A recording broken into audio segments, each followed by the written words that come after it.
बच्चों, आज हम लोग समुद्री लहरों द्वारा निर्मित निक्षेपण मूलक स्थलाकृतियों पर चर्चा करेंगे। अर्थात समुद्री लहरें निक्षेपण कार्य के द्वारा जो स्थलाकृतियाँ बनाती है उसके बारे में हम लोग आज अध्ययन करेंगे। तो सागरीय लहरें निक्षेपण का कार्य जो है वो सागरीय तटों के समीप ही करती है, क्योंकि सागरीय लहरें अत्यधिक भार को मतलब अवसादों के भार को वहन करने में असमर्थ होती हैं, जिससे तटों के पास अनेक प्रकार के निक्षेपण मूलक स्थलाकृतियों का निर्माण होता है। इन स्थलाकृतियों में प्रमुख है कुलीन, बांध या रोधिका, उसके साथ साथ मुंडेर, अंकुश, पासकुंडली और एक और प्रमुख स्थलाकृति है जिसका नाम है लैगून। तो ये सारी स्थलाकृतियां जो हैं सागरीय लहरों के निक्षेपण के फलस्वरूप निर्मित होती है। तो जैसा कि मैं आपको बताया, सबसे पहले हम लोग कुलीन या जिसको अंग्रेजी में बीच BEACH कहा जाता है उसके बारे में चर्चा करेंगे।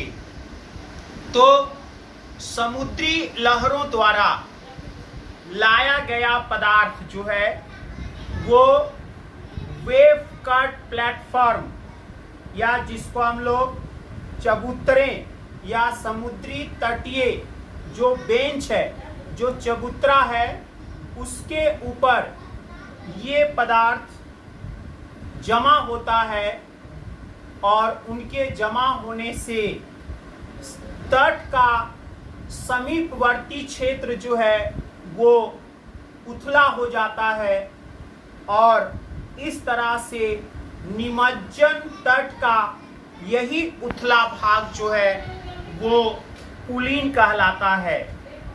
तो यह कुलीन जो है यह सागर का उथला भाग है जिस पर ऊंची लहरों के समय ही सागर का जल पहुंच पाता है और यहाँ कई प्रकार के समुद्री निक्षेप भी पाए जाते हैं। यह कुलीन एक अस्थायी स्थलाकृति है, क्योंकि जब समुद्र की शक्तिशाली लहरें या सुनामी उत्पन्न होता है तो तट के समीप इस तरह के निक्षेप को कुछ ही समय के अंदर बहाकर ले जाया जाता है, जिससे यह कुलीन जो है समाप्त हो जाता है, नष्ट हो जाता है।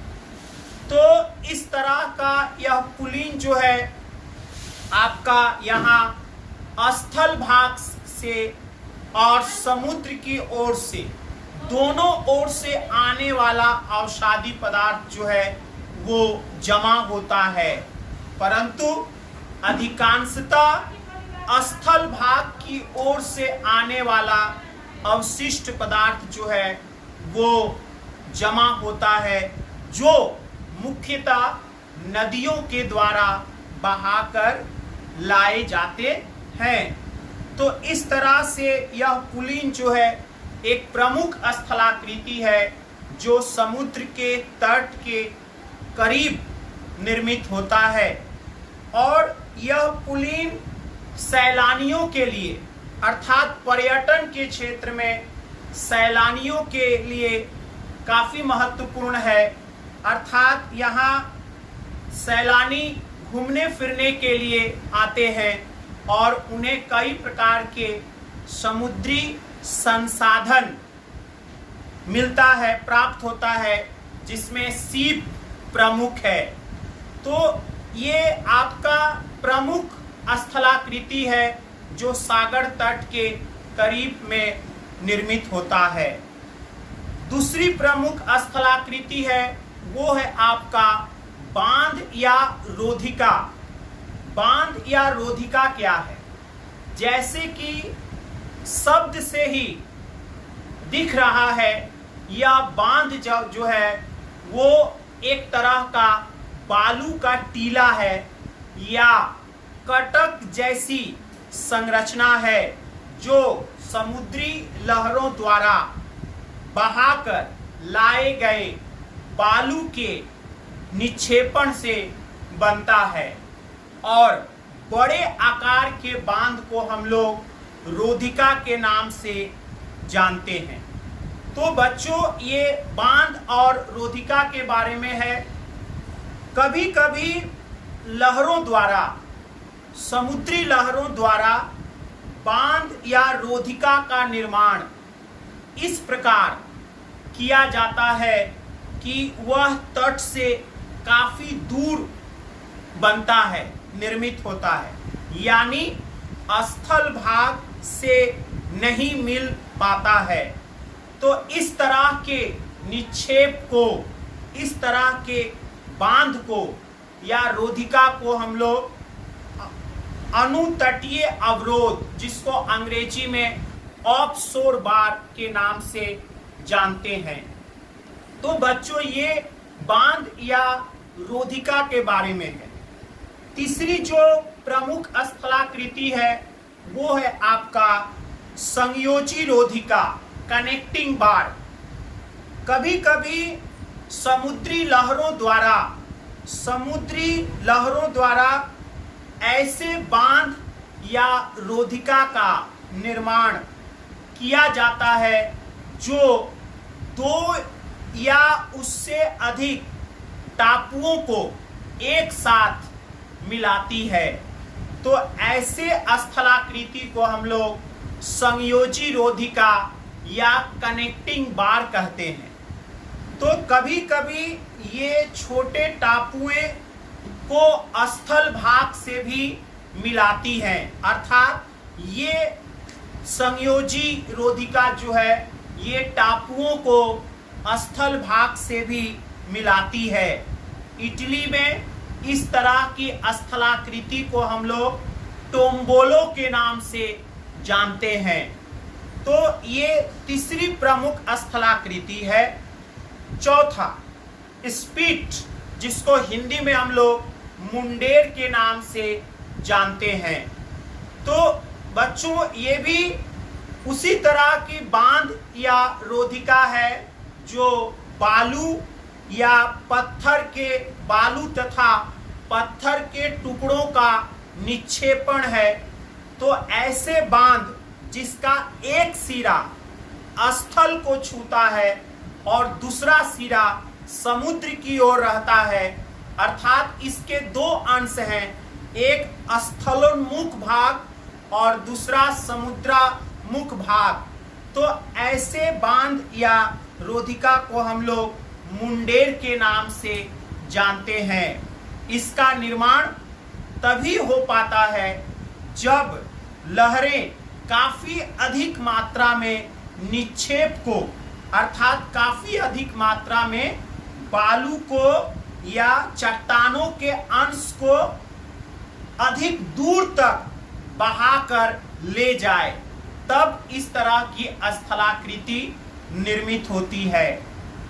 तो ये आपका मुंडेर के बारे में था। अगली जो स्थलाकृति है उसका नाम है हुक या अंकुश के नाम से जानते हैं। ये भी स्पीट या मुंडेर का ही एक रूप है, परंतु अंतर यही है कि इसका एक सिरा, अर्थात समुद्राभिमुख सिरा जो है वो टेढ़ा होकर अंकुश का रूप धारण कर लेता है। अंकुश मतलब इसका अंग्रेजी रूपांतरण हुक होता है।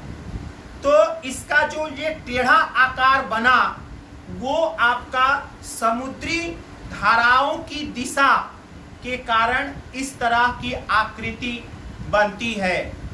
तो ये आपका अंकुश के बारे में था। जैसे संयुक्त राज्य अमेरिका का न्यू जर्सी जो लेडी हुक जो है वो विश्व प्रसिद्ध है। तो ये आपका है। उसके बाद 6 नंबर जो है वो है आपका पाश कुंडली। पाश कुंडली क्या है? इसका अंग्रेजी है लूप। तो यह मुंडेर का यह जो समुद्राभिमुख सिरा है, स्पीट का या मुंडेर का जो समुद्राभिमुख सिरा है, वह सिरा अंकुश का रूप धारण करते करते एक समय ऐसा आता है कि वो स्थल से आकर मिल जाता है और इस तरह उसकी आकृति जो है वो छल्ले की भांति, रिंग की भांति हो जाती है। तो इसे हम लोग पाश कुंडली के नाम से जानते हैं। तो बच्चों ये पाश कुंडली के बारे में था। अगला और अंतिम जो स्थलाकृति है उसको हम लोग लेगून्स के नाम से जानते हैं। लेगून्स तो ये आपका समुद्र के समुद्री लहरों के निक्षेपण से बनने वाले स्थलाकृतियों में आपका लेगून्स का बहुत प्रमुख स्थलाकृति माना जाता है। तो लेगून्स क्या है? लेगून्स अवरोधक मुंडेर या बालू का जो बांध है और तट रेखा, समुद्री तट रेखा के बीच बालू के बांध और समुद्री तट रेखा के बीच बनने वाले खारे पानी का झील है। कभी कभी यह लेगून्स जो है, यह लेगून्स अवरोधक मुंडेर द्वारा चारों तरफ से घिर जाता है। ऐसी अवस्था में लेगून्स के मध्य में नदियों द्वारा जो मिट्टी बहाकर लाए जाते हैं वो आपका जमा होने से वह क्षेत्र जो है दलदल हो जाता है। परंतु जब कभी समुद्र की बड़ी लहरें उत्पन्न होती है या शक्तिशाली लहरें उत्पन्न होती हैं और उस बालू के बांध को, बालू के टीले को तोड़ देती है, तो उस लेगून्स के मध्य में जो मिट्टी जमा हुआ है उस मिट्टी को वो लहरें बहाकर ले जाती हैं और इससे लेगून्स जो है वो उथला होने से या छिछला होने से बच जाता है। तो इस तरह से बच्चों लेगून्स एक खारे पानी की झील है और इसको हम लोग जैसे बंगाल की खाड़ी में आपका चिल्का लेक्स, वो जो है वो आपका लेगून्स का एक बहुत अच्छा उदाहरण माना गया है। तो ये आपका बच्चों इस तरह से समुद्री निक्षेपण से बनने वाली कुछ प्रमुख स्थलाकृतियां हैं जो आपका बनती है। उसके निक्षेपण क्रिया के फलस्वरूप, लहरों के निक्षेपण क्रिया के फलस्वरूप इस तरह की स्थलाकृति निर्मित होती है। तो ये आपका समुद्री लहरों द्वारा निर्मित स्थलाकृति है। तो हम लोग आज का जो क्लास है उसमें निक्षेपण से बनने वाली स्थलाकृति पर चर्चा किए। अगले क्लास में आपको समुद्री तट कितने प्रकार का होता है उसके बारे में चर्चा करेंगे। धन्यवाद।